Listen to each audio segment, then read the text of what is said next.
En este video vamos a empezar nuestra discusión del capítulo N1, que tiene que ver con las leyes de Newton. ¿Ok? Y vamos a ver también un ejemplo de la aplicación de las leyes de Newton para movimiento circular uniforme. Comencemos. Bien, en la unidad C vimos que el modelo de interacciones entre objetos lo que hace es que transfiere momentum. En nuestro estudio de esa unidad C, básicamente ya hemos visto dos de esas leyes de Newton, pero vamos a hacerlas aquí explícitas y vamos a ver cómo es que salen de ese modelo de transferencia de momentum. Ah, Así que lo que aprendimos en la unidad pasada es que si yo tengo dos objetos, objeto 1 y objeto 2, están interaccionando a través de una interacción A, la que sea electrostática, gravitacional, contacto, lo que sea, pues va a haber una transferencia de momentum, que llamamos impulso, entre estos dos objetos. Y la razón a la que transfiere momentum, o sea, cuánto momentum estoy transfiriendo a través de esa interacción por unidad de tiempo, eso es lo que llamamos la fuerza. Que eso se traduce, ¿verdad?, a ese empujón o alón que siente el objeto. En esta notación, lo que esto quiere decir es que la fuerza que siente el objeto 1 debido a la interacción A es simplemente cuánto cambia el momentum del objeto 1 por la interacción A dividido por el tiempo que se tarda en cambiar. ¿Okay? O si lo vemos en términos de cálculo, ¿verdad? En el límite, cuando ese tiempo tiende a cero, es la derivada de ese momentum, o sea, la razón de cambio del momentum del objeto 1. Pues como dije, ese modelo va a implicar las leyes de Newton. Vamos a empezar con las leyes, vamos a empezar con la primera ley de Newton. La primera ley de Newton lo que nos dice es que en la ausencia de interacciones externas, o también cuando esas interacciones externas todas se cancelan, el centro de masa de un sistema se va a mover con velocidad constante. Eso quiere decir rapidez constante y que se mueve en línea recta. Lo de línea recta está implicado porque la velocidad es un vector y la velocidad constante significa que siempre está apuntando en la misma dirección también. Así que se tiene que mover en una línea recta. Veamos cómo el modelo de interacción implica esta ley de Newton. Pues aquí tenemos un sistema, ¿verdad? Estos puntitos son las partículas del sistema, que esas partículas se pueden estar moviendo cada uno con su velocidad, o también podríamos estar hablando de un objeto rígido, ¿no? No importa, es un sistema, el que sea. Sabemos que el momentum total de ese sistema es simplemente la suma vectorial de los momentums de las partes del sistema. Y que eso es igual a la masa total del sistema por la velocidad del centro de masa de ese sistema. Eso lo vimos al principio de la unidad pasada. Si no hay interacciones con cosas externas al sistema, eso significa que no hay una transferencia de momentum, por lo tanto el cambio del momentum del sistema es cero. Como el momentum no cambia, eso significa que la velocidad del centro de masa no cambia y por lo tanto la velocidad del centro de masa es constante. Eso ya lo habíamos visto, ¿verdad? A lo mejor no tan directamente en la unidad pasada. Vamos a la tercera ley de Newton. Vamos a dejar la segunda para lo último. ¿Okay? ¿Qué me dice la tercera ley de Newton? Que también la habíamos visto en la unidad pasada. La fuerza que una interacción A hace entre objetos... perdóname. La fuerza que una interacción A entre objetos 1 y 2 ejerce en el objeto 1 es igual en magnitud y opuesta dirección a la fuerza que la interacción A ejerce en el objeto 2. ¿Okay? O sea,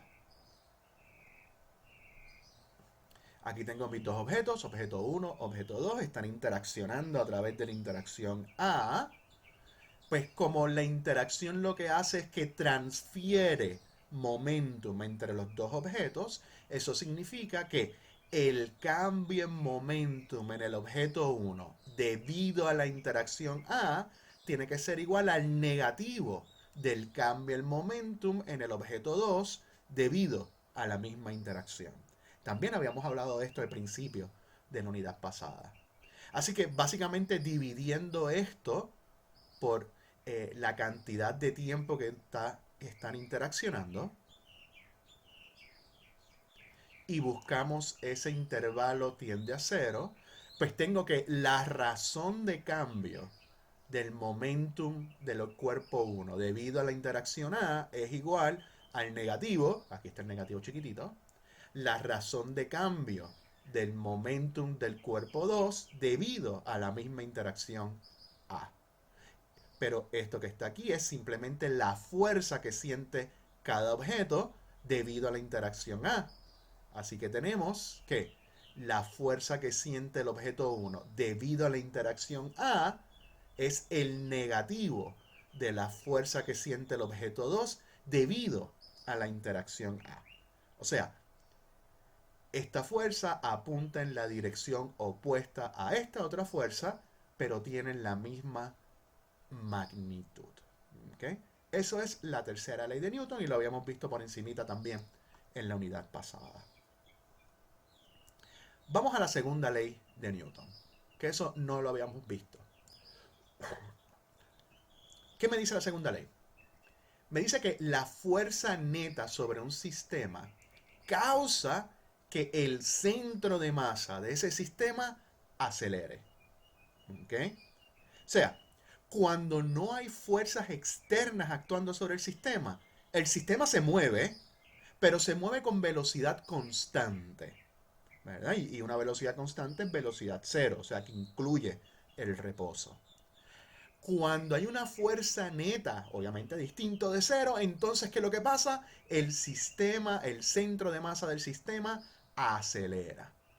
Esta aceleración es proporcional a la fuerza neta e inversamente proporcional a la masa del sistema. Sabemos que la masa del sistema, o la masa en general, es una medida de la inercia de ese objeto o de ese sistema. Veamos cómo el modelo que aprendimos en la unidad pasada implica la segunda ley de Newton. Pues mire, el cambio en el momentum total del sistema es simplemente el momentum transferido debido a todas las interacciones que está teniendo, todas las interacciones externas que está teniendo el sistema. ¿Okay? Así que interacción A, interacción B y las que sean. ¿Okay? Así que dividiendo por el tiempo que está interaccionando, pues tengo que la razón de cambio de ese momentum total del sistema es simplemente la suma de las razones de cambio de los momentums transferidos debido a las interacciones que siente el sistema. ¿Okay? Pero estas razones de cambio debido a las interacciones son solamente la fuerza que siente el objeto, siente el sistema, debido a esa interacción. Así que esto es la interacción que siente, la fuerza que siente por la interacción A, la fuerza que siente por la interacción B, más la fuerza que sentiría por otras interacciones. Y vamos a definir entonces la suma de todas esas fuerzas externas que siente el sistema como la fuerza neta sobre el sistema. Recuerde que esto que está aquí son vectores, así que la suma que estoy hablando es suma vectorial. Pero el momentum total del sistema es simplemente la masa total del sistema por la velocidad del centro de masa. Si la masa del sistema es constante, la podemos sacar fuera de la derivada. Y me queda la masa por la derivada de la velocidad del centro de masa con respecto al tiempo. En otras palabras, la masa por la razón de cambio de la velocidad del centro de masa.